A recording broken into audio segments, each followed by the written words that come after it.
এত holding tax আমাদের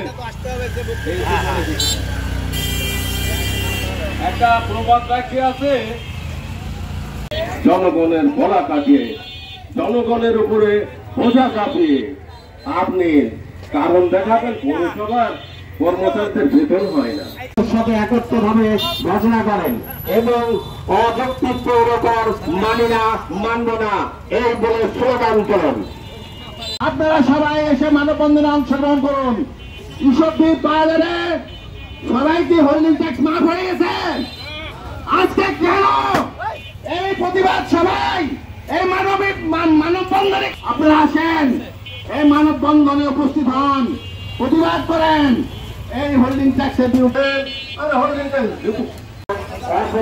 ঘোষণা আপনি এই ট্যাক্সের নামে লুটপাট বাণিজ্য শুরু করেছেন। এই লুটপাট বাণিজ্য এই দাবিটি আমি বড় মেয়রের কাছে জানতে চাই।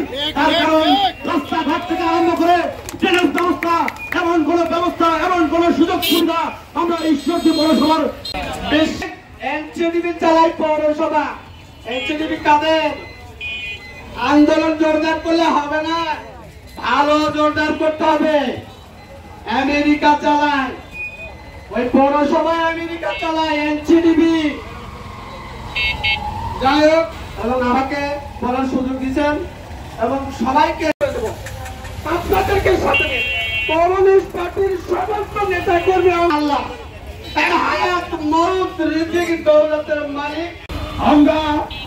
আমরা অনেকটা গরম এই মুহূর্তে আমাদের মাঝে উপস্থিত হয়েছেন সংহতি প্রকাশ করে জাতীয়তাবাদী যুবদল ঈশ্বরদী পৌরসভার বিপ্লবী সদস্য সচিব ছোট ভাই সাজেদুজ্জামান জিতু এখন আপনাদের সামনে তার কথা বলবেন।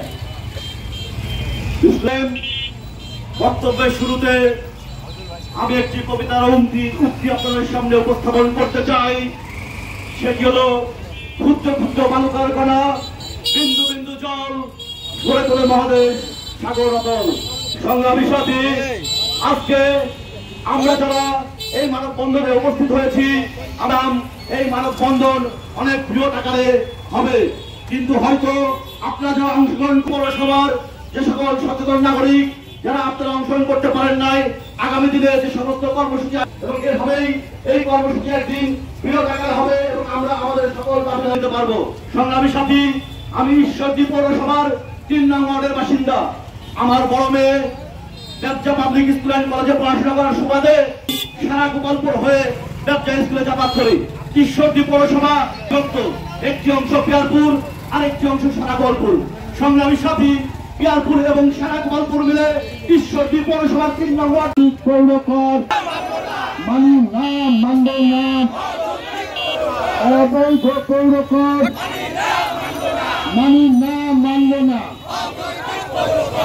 আপনারা কি দেখেছেন আজকে পেপারে একটা মজার কাহিনী আছে, হলো যে ছাগল কান্দের যে মতিউর, তার ওয়াইফ লাইলা বলেছেন, তার স্ত্রী লাইলা বলেছেন, বড় বড় সাংবাদিককে টাকা দিয়েছি, ন্যায় আন্দোলন চলবে না। এটা মেয়র সাহেব যদি ভেবে থাকেন তাহলে আপনি আবারও বড় ভুল করেছেন। এই লাইলা পিটির মতো সাংবাদিক যারা, তাদেরকে ম্যানেজ করে আন্দোলন থামাতে পারবেন না। মনে রাখবেন, যেখানে শক্তি সেখানে আপনার কোন রকম কর বৃদ্ধি